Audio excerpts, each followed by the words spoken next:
Jang Xuanyu reached the 50th floor where the boss with an octopus shape appeared. It prepared to attack, but just at that moment, Jang Xuanyu jumped and used the burning arrow technique, launching a powerful arrow towards the monster which struck it right on its forehead. A system window appeared, congratulating her for completing the floor in 3 minutes and 7 seconds, successfully breaking the floor's record. Jang Xuanyu was somewhat tired. She began wiping her chin with her hand as she looked at the system window. With a gaze full of exhaustion, she felt relieved since she had finally reclaimed first place in the rankings. Jang had taken 1 minute longer than her to complete this floor, so she firmly believed that no matter what he did, he wouldn't be able to surpass her. At the same time, Jang also reached the 50th floor again and the octopus-shaped boss reappeared. Little Nine started flying near the monster, began touching its tentacle with her finger, and couldn't help but start smiling. For her this was very fun since this little creature had many legs. Jang was somewhat confused and got angry, asking her to stop playing and finish eating quickly so that he could give her a little brother. Upon hearing this, Little Nine's eyes filled with tears.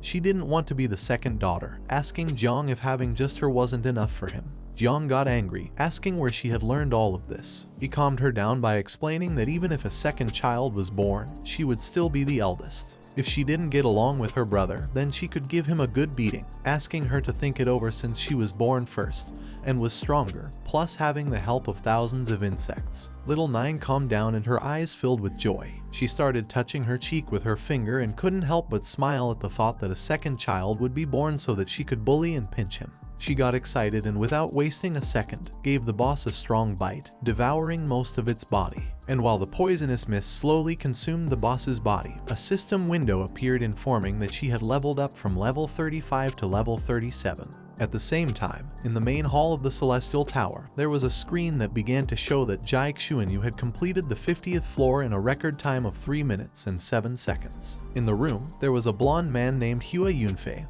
Jang Xuanyu's lapdog. He placed one hand on his chest, extended the other upward, closed his eyes and couldn't help but start smiling as he thought Jiang Chen had lost. He mentioned that now first place belonged to the goddess of the city and told those flies from Jiangmen's battle district to return to their stinking city. Behind him were Mu Hankui and Luo Sandao. Both crossed their arms and couldn't help but get angry. They asked this bastard to shut up since Jiang Chen was only completing missions on his own terms, revealing that he didn't see this as a competition. He was just playing without even trying his hardest. But then, something unexpected happened. The record of the Celestial Tower was updated and revealed that Jang had completed the 50th floor in a time of 2 minutes and 58 seconds, leaving poor Hua Yunfei in shock. He didn't know how this was possible, while on the other hand, Luo Sandao and Mu Hankyu raised their fists in excitement and couldn't help but feel happy, explaining that this result wasn't even Jiang's limit, and crushing Jang Xuanyu had been a piece of cake. Upon seeing the record, Jang Xuanyu's gaze filled with fear and despair. She collapsed to the ground. She was stunned as she didn't know how Jang had surpassed her once again. Despair took control of her mind. She pulled out a red pill, began to bring it closer to her mouth, and with a tired yet determined gaze, she decided to try again. But just before she could take the pill, the record updated several times, revealing that Jiang Chen had completed the 50th floor in 2 minutes and 47 seconds. Upon seeing this, Jang Xuanyu's eyes filled with terror. She was shocked as she didn't know how this was possible. Desperation grew. She fell to her knees on the ground, opened her mouth and began to cry like a little girl. A crowd formed around her, everyone somewhat confused by the goddess's behavior. But just then, her father, surrounded by a golden energy, landed from the sky near his daughter, leaving everyone stunned and speechless. The father was furious. With a gaze full of rage, he began asking who had made his little princess cry. Someone in the crowd mentioned that the one responsible was Jiang Chen, while Jang Xuanyu lay on the ground crying. Her father stood up, clenched his fist tightly, and with a vengeful expression told his daughter not to worry because once Jiang Chen came out, he would teach him a good lesson.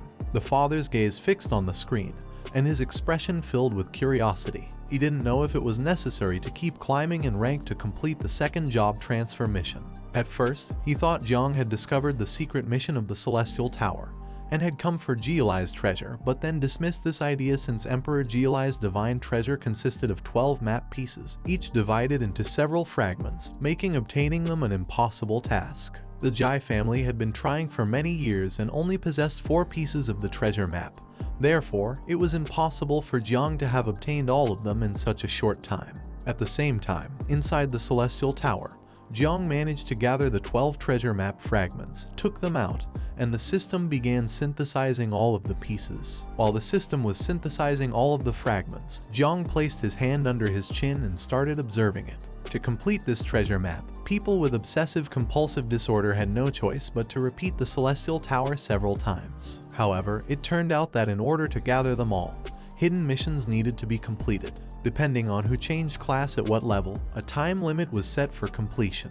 The system finally synthesized the treasure map, causing it to start glowing. Jang began examining it as his eyes filled with surprise. Several system windows appeared. This treasure map was of mythical category. It was said that the Gili tribe, a powerful group from ancient times, had later split off to form humanity and called themselves the Gili tribe. At their peak, they ranked number 53 among 10,000 races. This map was one of the 12 in existence and contained the divine weapon of the Gili Emperor. Upon activating the map, Jang would obtain the secret location, with no limit on people, level, or time. However, that wasn't all. This place was extremely dangerous. Jang activated the map and obtained the golden sword of the Emperor. He began to gaze at its blade since this type of divine weapon was truly convenient. However, this map repeatedly emphasized danger, so for now it was better not to venture recklessly. Now that he had acquired the necessary materials for his second transformation, he decided to first complete it. Upon doing so, the system detected that all conditions had been met and began his class change. Jang was teleported to his subconscious where the ancestral tree was. While Jang was absorbed in contemplating the tree, the system notified him that the class change had been successful.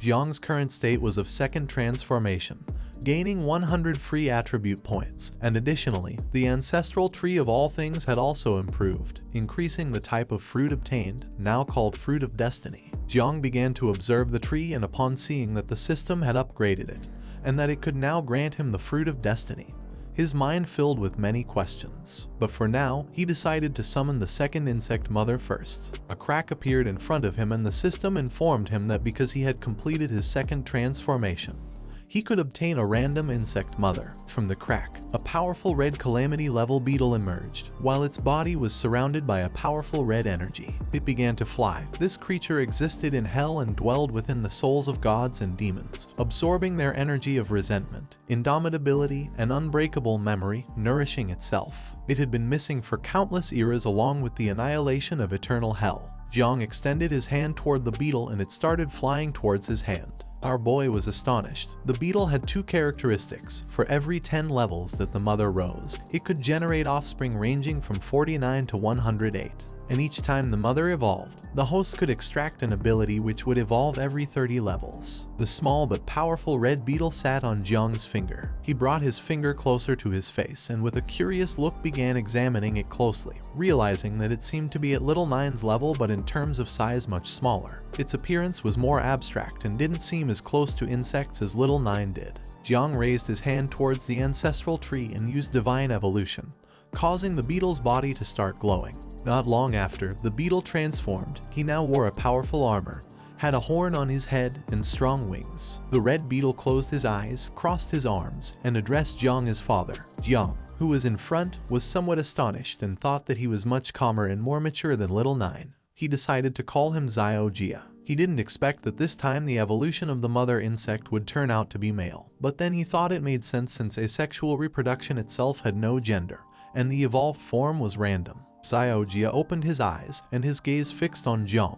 His status window appeared. He was a plague-type insect with 0 offspring, an affinity of 100, and a bunch of abilities. Among them was one called Infernal Furnace, which allowed Xiao-Jia to condense and refine vital essence, the energy of heaven and earth, and the power of the sun, moon, and stars into a source of life. Seeing this brought a smile to Jang's face because Xiao-Jia had quite a few abilities. The skill Infernal Furnace was terrifying. If Jang could obtain it, then in the future just by eating he would become invincible. With a calm expression, Xiao-Jia explained to his father that he only needed to help him complete the first life leap, and it wasn't necessary to reach level 30 to activate the first skill extraction. He added that the first life leap required sacrificing 10 drops of divine and demonic essential blood. Jang was somewhat surprised to see that Xiao-Jia had just been born and already had such a big appetite, wanting to consume gods and demons. Our boy asked him to go visit his sister in the nest first, and as for the matter of divine and demonic essential blood he was asking for, He would ask the master once he came out. Xiaojia closed his eyes, bowed his head before him, and responded with a yes. At the same time, news about Jang Xuanyu's father spread everywhere. General Duan, who was browsing online at that moment, saw the news and couldn't help but panic and start sweating as he revealed to Gu Kaishan that he had just seen a broadcast where Jang Xuanyu was crying. Gu Kaishan, who was sitting behind and enjoying a cup of tea, remained calm and asked if it was necessary to make such a fuss over a second transformation mission. Duan replied that although the king was indifferent and didn't care about anything, when it came to his daughter, he could go crazy. He summoned a portal and started running. Seeing this, Gu Kaishan threw down his cup of tea and began to follow him, realizing that this wasn't good. Jiang returned to the main hall of the Celestial Tower, and upon seeing him, everyone was impressed and excited because a good show was about to take place. The king began rolling up his sleeves, staring at him with a furious expression, and decided to give him a good punishment. Jang Xuanyu, who was sitting next to him, panicked and begged her father to stop, but he refused, saying that he knew what he was doing. Jiang started walking, and it didn't take long for him to realize that these guys were staring at him intently. But just before Jiang could take another step, the generals appeared and grabbed him by the arms. Seeing this, Jiang's mind filled with confusion. He didn't know what Commander Duan and the master were doing, but they advised him to run as they would explain it on the way. But just then, the father leaped forward, extended his hand toward Jiang, and invoked a powerful golden energy. He ordered Duan Xinghai to stop, mentioning that Jiang had made his daughter cry. As punishment, he commanded them to cede territory from Jiangnan. He decided that the 3 great dungeons in Celestial Dragon Canyon would be assigned to Madu. Jiang and the others went on high alert upon seeing the attack. At that moment, an ice block appeared, blocking it. Duan mentioned that he wasn't going to give up anything since Jiangnan had risen up, and this year in the overall ranking of Celestial Geniuses, the people of Madu would have to cede territory to Jiangnan. The father landed on the ground and couldn't help but get angry, his gaze filled with rage upon seeing that they had fled.